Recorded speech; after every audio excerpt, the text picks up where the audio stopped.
Ahí está, gracias, Cristian, genio total. Bien, ¿se entiende esto? ¿Sí o no? ¿Se va entendiendo? ¿Cuándo es una fuente secundaria? Cuando yo obtengo esta fuente escrita que está indirectamente relacionado con el hecho o el proceso. Por ejemplo, si yo toco o tomo una interpretación de un texto sobre la Declaración de la Independencia. Ejemplo, Gabriel Di Melio, Chumbita, Alperindongui, quien sea. Entonces ahí es una fuente secundaria. ¿Es contemporánea? No es contemporánea. Lo que hace es una interpretación de esa fuente primaria y una interpretación a través de un trabajo histórico, la reconstrucción histórica de un proceso o de un hecho puntual, histórico. Una pregunta. Cuando Sí. usted dice interpreta la fuente primaria, dijo, ¿no? Puede ser que interprete la fuente primaria o el hecho. Pero ahí entra la cuestión subjetiva, entonces.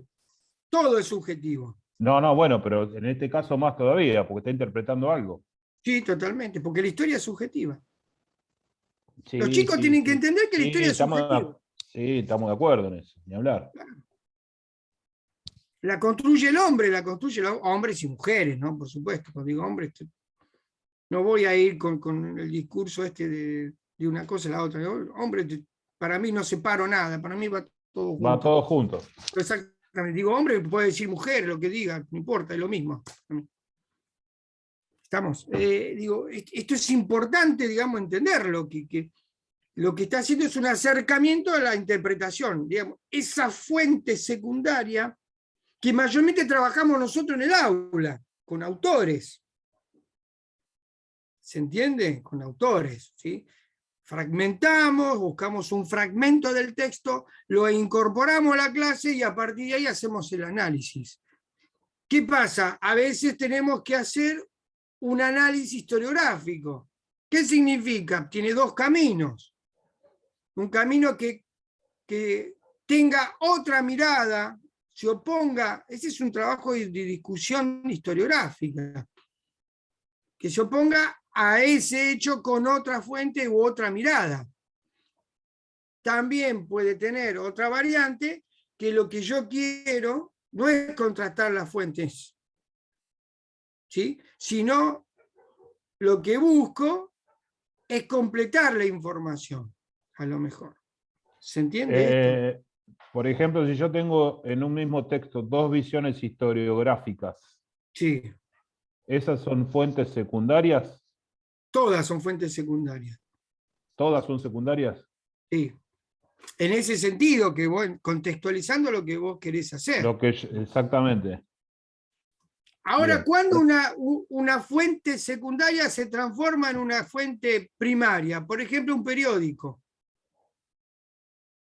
De la época, el periódico no es una fuente primaria, porque hay una interpretación de un discurso, de una mirada, ¿no?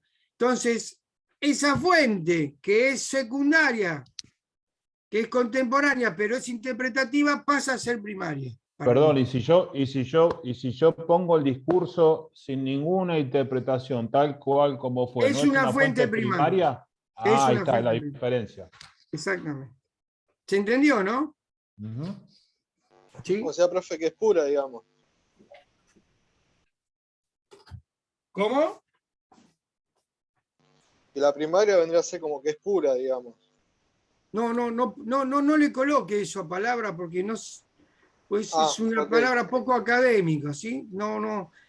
Es directa y contemporánea, ¿sí? No, eso es pura porque no sabemos cuándo es puro, es muy demasiado ambivalente.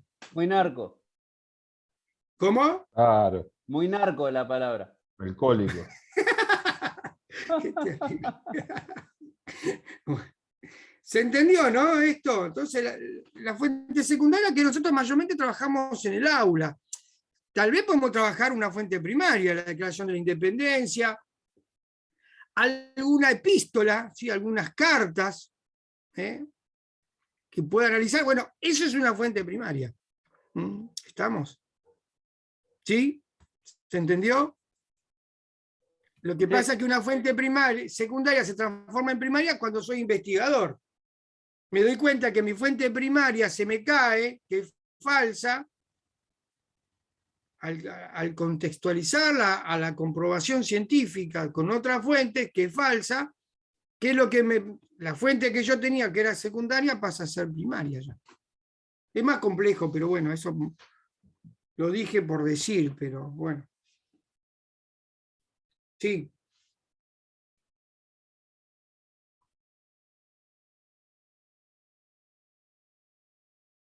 ¿Hay alguna pregunta?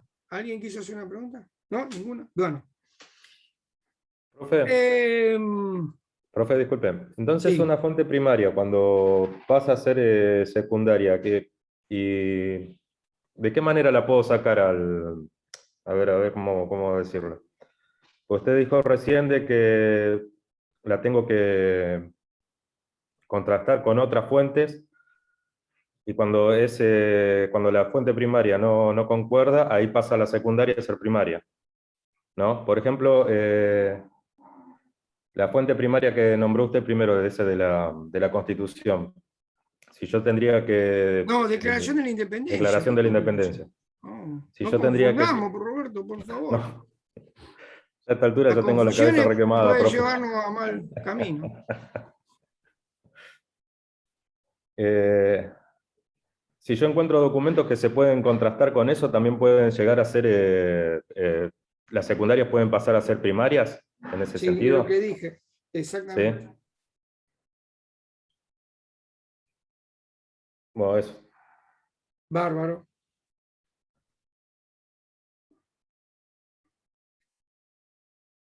¿Alguna otra pregunta? Por ahora no, Luis. Por ejemplo, ustedes van a ver que los textos, esto estoy dando un ejemplo, van a ver los textos que en el 55, en la Revolución Libertadora, dicen los textos, Perón renunció y se fue embarcado en una cañonera paraguaya. Mentira, Bueno, no renunció. No renunció, no existe Le dieron documento. una patada en el claro. No hubo documentos, ¿se entiende? Entonces, esto es lo que ustedes tienen que lograr, la verdad histórica también, ¿no? Estoy dando un ejemplo como un ejemplo, pero puede haber otros. Voy a colocar otro porque si no van a pensar de que todo va en contra de un solo lado, pero bueno. En la asamblea del año 13, en 1813, ¿qué es lo que se hace? Se declara la liberación de todos los esclavos, ¿sí o no? La libertad de vientre. Sí. ¿Estamos todos de acuerdo? Fin a la mitad, Pero el nadie tributo. dice que más tarde, por presión de los británicos que comercializaban los esclavos, volvieron atrás con un decreto que quedó ahí. O sea que aparece esa fuente, está esa fuente. ¿Soy claro con esto? Sí. Bien. Entonces, esto es lo que nosotros necesitamos, estudiantes que indaguen, que estén preocupados por la verdad histórica también, ¿no? Verdad histórica significa que podamos entender el proceso como corresponde, ¿no? Si yo, por ejemplo, estuve revisando un plan, ¿no? Me ponen en el plan de clase que fue el golpe del 76 en la Argentina, 1976, que fue un golpe cívico-militar y solamente desarrollo la clase sobre la participación de los militares, primero que el plan está mal y segundo que me faltan los cívicos. ¿Dónde está la participación cívica? ¿Dónde están los actores que todavía son parte, digamos, del poder? Entonces digo, ahí, digamos, si no estoy reduciendo el conocimiento, reduciendo, digamos, una sola, y ahí sí entro a lo ideológico. Y no entra el análisis. No sé si soy claro para que se pueda entender. Entra lo doctrinario, lo ideológico y no entra el análisis que nosotros queremos hacer. ¿Sí? Encima que justo ese hecho es muy reciente en Claro. lo que es la estudie la historia. Y además hay intereses y actores que de acuerdo a ese hecho, están en el poder. Luis, No sé lo que si estás soy pidiendo claro. es que tengamos fundamento cuando planteemos el día de mañana una clase. Si vamos a decir cívico-militar, no es solamente un título. Lo cívico hay que fundamentarlo, argumentarlo, y si no, no se dice. Y con fuentes. Y con Exactamente, fuentes. Hay que tener cuidado con lo que se dice, Luis. Exactamente, hay que profe. tener mucho cuidado con lo que se dice. Las ¿Sí? entrevistas, como en el caso de la dictadura, ¿son primarias o secundarias? Las entrevistas pasan a ser, según el trabajo de investigación, según mi objeto de estudio, por ejemplo, el golpe de Estado, que es mi objeto de estudio, ¿sí? Del 76 es mi objeto de estudio, si está directamente relacionado. En realidad son fuentes secundarias porque son muy subjetivas. ¿Se entiende? Lo que me sirve, porque ese es un trabajo exploratorio de la historia oral. La historia oral es un invento de los norteamericanos de la Primera y Segunda Guerra Mundial, que han hecho, es impresionante eso, es muy interesante porque los norteamericanos son especialistas en historia oral. La historia oral lo que busca es explorar a través de estas entrevistas y estos testimonios y hacer un trabajo de archivo, chicos. Vamos a hacer un trabajo de archivo. Entonces, esto me permite a mí tener un acercamiento interpretativo. Esto no quiere decir que mañana aparece un documento o aparece otro testimonio y tengo que revisar todo de nuevo. ¿Estamos? ¿Sí? No es que esto queda, miren chicos, hoy esto es lo que se sabe y esto de acá adelante se va a saber lo mismo. No. Digamos, la historia tiene esto de lo dinámico, ¿no? ¿Se entendió? Sí, Luis. Sí. Complejo, pero bueno, ¿qué va a ser? Bienvenido a la historia. Espero que le expliquen esto de las fuentes, ¿no? Y formular problemas, ¿no? Me parece que ya deben estar con esto, ¿no? De problemas, hipótesis, sí, me imagino, ¿no? Ya deben estar en integración arial, deben estar trabajando ya con eso. Sí, profe. Sí, Luis. Sí, por eso.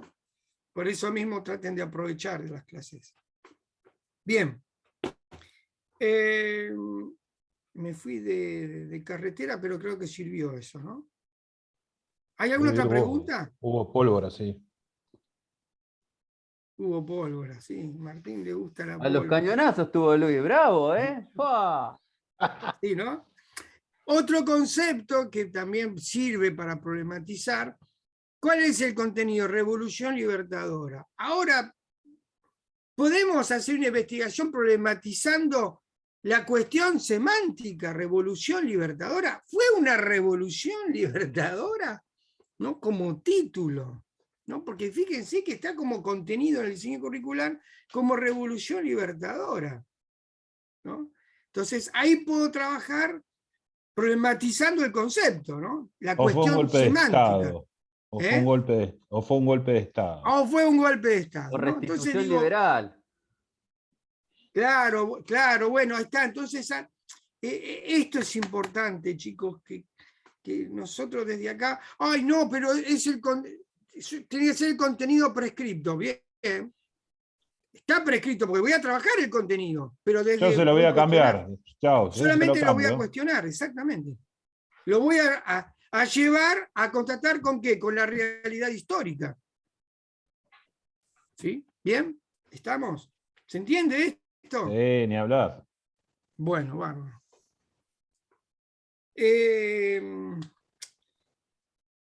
Entonces, la enseñanza de la historia, dicen los autores con respecto a las fuentes, lo que de alguna manera se busca, que los múltiples documentos escritos y no escritos, dice, porque también una pintura, una imagen puede ser una fuente para mí, ¿sí?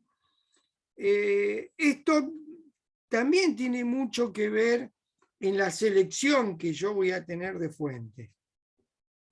Porque en esa selección lo que a mí me va a permitir es explicar el pasado. Y esto es muy importante. ¿Por qué es importante? Porque los estudiantes lo que van a hacer, van a estar en contacto directo con la fuente primaria y van a transformarse como una especie de historiadores también. Perdón, ¿Sí? un El cuadro, oficio una de historia. foto, perdón, un cuadro, una foto es una fuente primaria. Sí, por Sí. supuesto, puede ser una fuente primaria, sí. Por ejemplo, hoy que es el día del voto femenino, perdón que relacione todo, ¿no? Pero bueno, no me queda otra, es un recurso que me sale ahora. Hoy que es el día del voto femenino, hay fotos de las mujeres en ese momento que están votando. Bueno, esa es una fuente primaria. ¿Sí? Digamos, muy interesante en ese sentido. Bien. ¿Preguntas? ¿Ninguna? Bien. Esto, digamos, la fuente lo que nos permite a nosotros es tomar esas huellas, llevarla al aula, pero esas huellas tienen que estar relacionadas con el presente, chicos, porque yo también no puedo, de alguna manera, traer en el pasado algo que no esté relacionado con el presente. Esto ténganlo en cuenta, ¿sí? Porque de eso depende de ustedes también en relación con sus estudiantes. Bueno, el autor, los autores, mejor dicho, hablan de fuentes originales, ¿no? Esto de las fuentes originales es a veces muy difícil encontrar, sobre todo hay algunos textos con fuentes propias. El problema está que en esos textos que acumulan fuentes o seleccionan una fuente están a veces descontextualizadas. ¿Qué significa? Que están fragmentadas.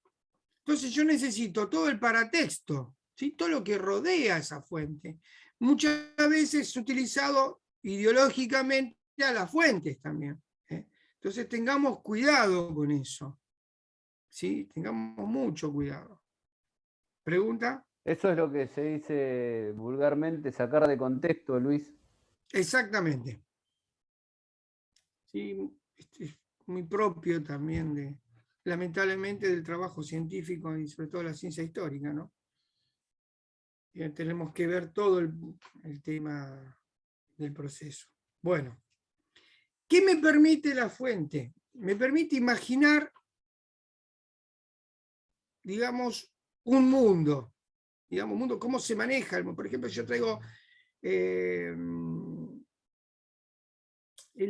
podemos traer algún documento de un acuerdo de la ONU o de la OTAN. ¿Sí? Por ejemplo, ese documento me va a dar una interpretación de la geopolítica de ese momento, en ese contexto. ¿Sí? El problema a veces está que utilizamos ese documento para realizar algún juicio moral desde hoy, ¿no? Y eso es lo que dicen los autores. Lo que dicen los autores dice que esta interpretación de ese mundo nos sirve para hacer un juicio moral desde el día de hoy. Yo no haría eso. ¿Estamos? No tengo que meterme con juicio moral, porque es muy fácil yo hacer juicios morales desde el presente con una mentalidad totalmente diferente a otra época. Me parece que poco serio, ¿no? Es que no entender a la historia que tiene etapas y temporalidades. Y eso conforma culturas y conforma mentalidades, cosmovisiones. ¿Sí? ¿Estamos? Sí, no puedo decir, mirá qué atrasados que eran, que hacen tal cosa, tal otra, ¿no? Tomar esa postura a veces de juicio de valor o moral. Tengamos en cuenta esto. Hay hechos muy duros que tuvimos que pasar, no solo en América, sino también en el mundo, ¿no? Matanzas, tal cosa. Bueno, miremos desde la problemática, no vamos a hacer juicio de valor con algunos aspectos, ¿no? Por ejemplo, me van a decir, bueno, el bombardeo de Nagasaki con Truman, ¿no? Después de la Segunda Guerra Mundial, ¿no? Entonces, digamos, lo tomamos como un hecho y con intereses que se pusieron en juego ahí. Pero no voy a hacer un juicio moral con respecto a un presidente. a un expresidente, ¿sí? Digo, tiene toda una connotación, ¿no? Bueno, profe, usted mencionó el tratado de la OTAN y, por ejemplo, yo le puedo traer el tratado de Monroe, ¿no? Que Sí, supuestamente el objetivo es hacer que ningún país de Europa invada América. sí. Eso fue escrito en el 1800. Pero los ingleses invadieron Malvinas y no son de Argentina. Totalmente. Ahí es donde cumple el tratado. Ahí es donde completa todo. Exactamente.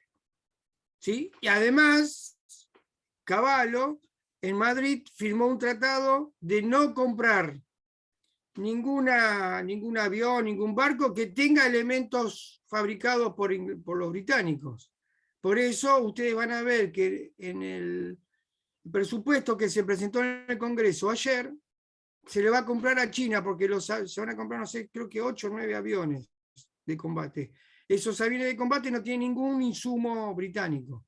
Por eso lo puede comprar, por el tratado que se firmó en ese momento. Después cada uno toma el juicio que corresponde, pero yo lo que hago es hasta ahí. Ustedes elaborarán su... Este dato, este indicador está sosteniendo ciertas continuidades en la política internacional, ¿no?, de nuestros gobiernos.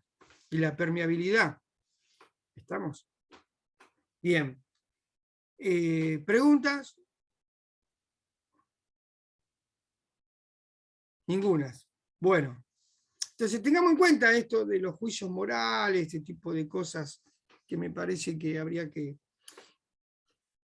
molesta, pero bueno, ponerlo en discusión es lo que tenemos que hacer y lo que vamos, a mi entender, ¿no? Me parece que no pasan por las personas, muchas veces, pasan por los sistemas que se han llevado a cabo con intereses. Lo que tenemos que saber dónde está el interés de grupo, o personas también, ¿no?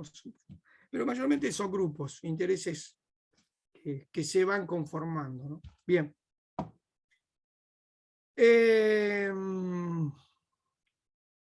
Y los autores hablan de un aspecto de que nos permite las fuentes, ¿no? De una mirada más compleja, y que el pensamiento histórico lleve a un desarrollo del pensamiento crítico, ¿no? Esto ya lo hemos hablado, lo hemos tenido en cuenta, este concepto con Joan Pagés, ¿no? El pensamiento crítico es una parte de la metodología, pero que queda inconclusa porque yo debo llegar a conclusiones, porque la conclusión es cerrar todo el proceso y es el momento donde se asienta el conocimiento. Y por supuesto que trabajar con fuente y enseñar con fuente no solo aproxima a los estudiantes a un pensamiento histórico, sino también esto que hablaba de cómo trabajar a través de la labor de los historiadores. ¿Preguntas? ¿Ninguna? No. Bien. Cristian, ¿me dejas para compartir pantalla? Por favor. Listo, Luis. Gracias. Bueno, ustedes van a ver en el texto, ahora se los muestro para que ustedes... Yo lo coloreé acá un poco, alguna cosa. Bueno, van a ver que hay referentes conceptuales, ¿no? La didáctica de la historia. Los referentes conceptuales para el autor, ¿ves? Acá un poco lo que habla Pagés, esto es muy interesante. Dice, sin duda nadie puede enseñar lo que no sabe. En consecuencia, para enseñar es necesario saber, pero no basta con solo saber para saber enseñar, ¿sí? Sino que también lo que se sostiene, que el profesor debe incluir al menos 7 categorías. O sea que yo en el momento de enseñar me voy a encontrar con algunos elementos que son necesarios con 7 categorías que marcan los autores para el proceso de llevarlo a la práctica, el análisis de fuente. Por ejemplo, yo, para seleccionar una fuente, tengo que conocer el contenido. Si yo no conozco el contenido, es imposible que yo pueda seleccionar una fuente. Esto tengámoslo en cuenta. ¿Sí? ¿Estamos todos de acuerdo? Uy, se me fue. Sí. ¿Están todos de acuerdo, chicos? Sí, profe. Bien.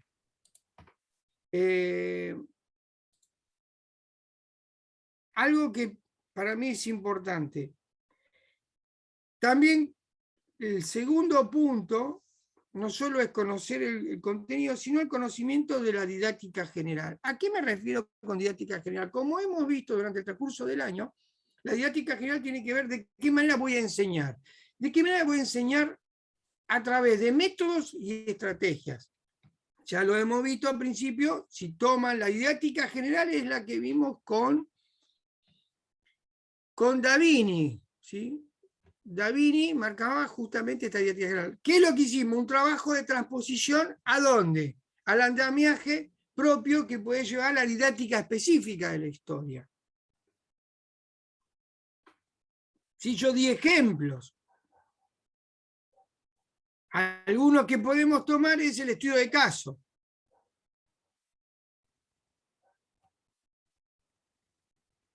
El tercer punto que marcan los autores es el conocimiento curricular. Yo debo conocer el currículum. Debo conocer el diseño curricular, chicos. El diseño curricular ya lo hemos analizado, el primero y el de segundo año, a principio de año, de la cursada. ¿Cuáles son sus fundamentos? ¿Cuáles son sus orientaciones didácticas? ¿Cuáles son sus contenidos? ¿Cuáles son sus objetivos? Acuérdense de esto, chicos. ¿Y cuáles son los criterios que tiene el diseño curricular en cuanto a la evaluación? En cuanto al trabajo en la carpeta, al registro de las actividades en la carpeta. Es muy importante esto. En la toma de apuntes. Usted sabe muy bien que el currículum prioritario, que es el que estuvo en vigencia, no sé si seguirá, porque la verdad que todavía no sabemos cómo va a seguir, si seguimos en la presencialidad completa o no, o programada. El currículum prioritario sostiene lectura y un aspecto fundamental que es la escritura. El problema que tenemos con los jóvenes de la secundaria, el problema de la expresión oral y el problema de la escritura. Y sobre todo de la interpretación del texto. La interpretación del texto es fundamental para que uno pueda entenderlo. Pregunta.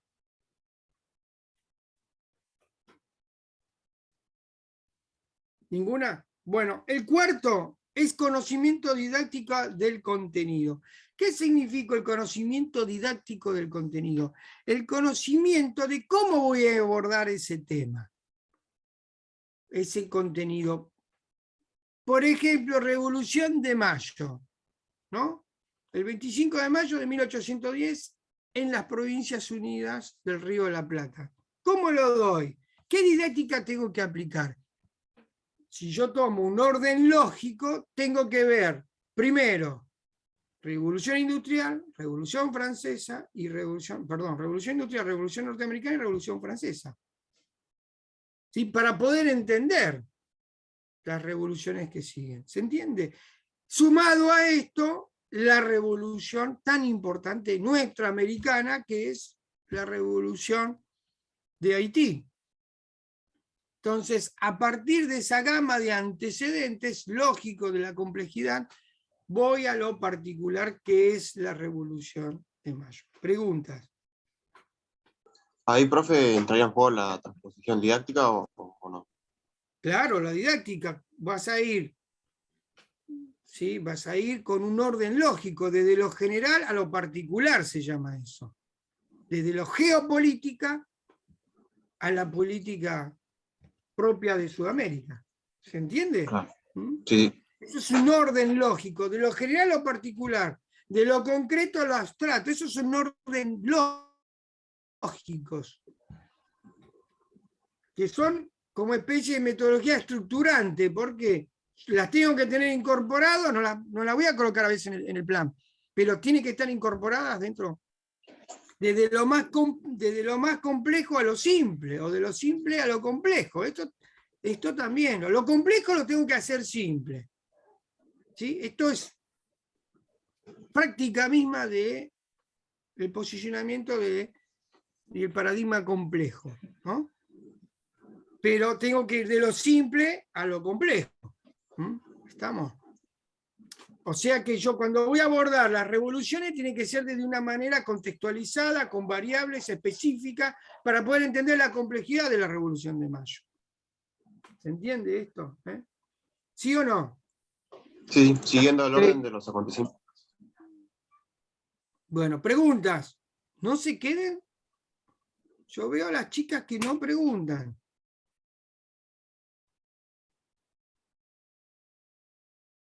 ¿No hay preguntas? Continuamos. El conocimiento de las características de los estudiantes. Esto es fundamental. Yo tengo que conocer el grupo. Previamente hice yo una evaluación diagnóstica. Acuérdense que la enseñanza y el aprendizaje tiene que ir con el qué, cómo y el para qué. Tener en cuenta los contextos educativos. ¿En qué contexto nos encontramos? ¿En la presencialidad programada, o en la semipresencialidad, o en la virtualidad? Bueno, todas estas gamas que tenemos a partir de este contexto, ¿no? El contexto educativo. ¿Sí? Acuérdense que cada escuela ahora está contextualizada, no es más ante la institución escuela común para toda la República. No, ahora está contextualizada, está como fragmentada por el contexto de pandemia, ¿no? Y el punto 7 son las finalidades educativas. ¿Cuál es el fin educativo que vamos a llevar adelante? La finalidad educativa tiene que ver con esto, ¿no? Desde qué paradigma vaya a llevar mi propuesta, ¿no? ¿Dónde voy a estar parado yo en el paradigma? Yo di la clase de paradigma, ¿no? ¿Sí o no?